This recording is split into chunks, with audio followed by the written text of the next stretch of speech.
আসসালামু আলাইকুম।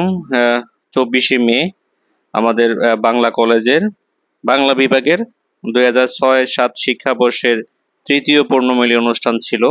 তো আমরা আমাদের এই ব্যাচের প্রায় 60-70 জন বন্ধু বান্ধব আমরা এখানে সমবেত হয়েছিলাম। তো দেখতেই পাচ্ছেন বন্ধু বান্ধব অনেকেই তার বউ বাচ্চা নিয়ে এখানে চলে এসেছে। তো আমরা আসলে এটা প্রতি বছরই অনুষ্ঠানটা আমরা করার চেষ্টা করি। তো এবারও 2024 সালে ইনশাল্লাহ আমরা আয়োজন করেছিলাম গত 24শে মে। দেখতেই পাচ্ছেন এক একজন আসলে বিভিন্ন কাজ নিয়ে ব্যস্ত, যে মিলন ডেলিগেট ফি বা যাদের ডেলিগেট ফি জমা দিয়েছিল তাদেরকে বিভিন্ন গিফট দেওয়া হচ্ছে, অর্থাৎ হচ্ছে ব্যাজ বা আনুষঙ্গিক যে জিনিসপত্রগুলো এগুলো দেওয়া হচ্ছে। এই কাজেই আমরা মূলত ব্যস্ত, সকাল থেকে গিয়ে আমরা এই কাজগুলো করতেছিলাম। আর সামনেই দেখতে পাচ্ছেন আমাদের শিক্ষা গুরুজনরা বসে আছে। আর এই পাশে হচ্ছে বিভিন্ন ফ্রেন্ডসরা, যাদের সাথে আসলে এক একজনের সাথে এক একজনে বসে বিভিন্ন গল্প গুজব চলতেছে। যদিও অনেক দিন পর দেখা, তো এই হচ্ছে খাওয়া দাওয়ার আয়োজন শুরু হয়ে গেছে। তো দেখতেই পাচ্ছেন এখানে যদিও খাবারটা একটু লেট করেই করা হয়েছে। তো এখানে সবাই খাওয়া দাওয়া করতেছে, দেখতেই পাচ্ছেন।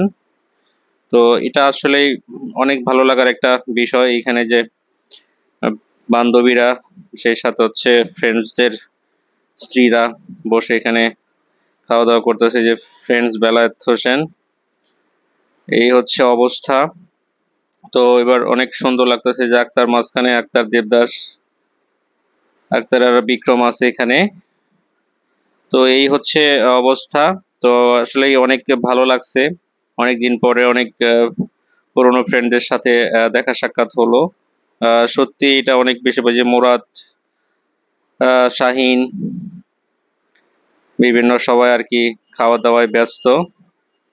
এই যে বান্ধবীরা এখানে আছে, জান্নাত আছে, এই যে মৃদু, সেতু।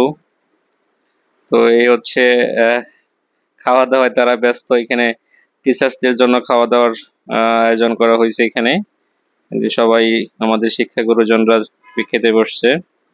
তো এটা অনেক বেশি ভালো লাগলো। তো আমরা চেষ্টা করবো ইনশাল্লাহ প্রতি বছরই এই অনুষ্ঠানটা করার। তো সবাই পাশে থাকলে আসলেই সম্ভব হবে, যে আমাদের শাহিন, শামীম, এই যে বিক্রম, সবাই আসলে খাওয়া দাওয়ায় ব্যস্ত।